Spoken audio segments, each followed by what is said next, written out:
નમસ્કાર દર્શક મિત્રો, આઝાદ મીડિયા લાઈવ ન્યૂઝમાં આપ સૌનું હાર્દિક સ્વાગત છે। સમાચાર છે કે રાજકોટ ગેમ ઝોનમાં સર્જાયેલા અગ્નિકાંડમાં મૃત્યુઆંક 28 ઉપર પહોંચ્યો।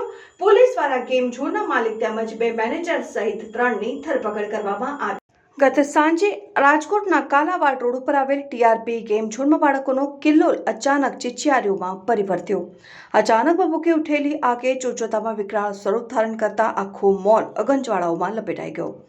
ધુમાડાના કોટેકોટા 5 કિલોમીટર દૂર સુધી નજરે પડતા હતા। અગ્નિકાંડમાં અત્યાર સુધી 28 લોકોના મોતની પુષ્ટિ થઈ ચૂકી છે, જ્યારે હજી 31 જેટલા લોકો ગુમ હોવાનું સામે આવ્યું છે। સિવિલ હોસ્પિટલ બહાર ગત સાંજથી લોકોના ટોળે એકત્રિત થઈ ગયા છે।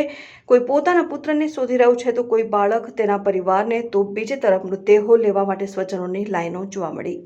ઘટના સ્થળથી લઈને સિવિલ હોસ્પિટલ સુધી હૃદયદ્રાવક આક્રંદ સંભળાઈ રહ્યું છે।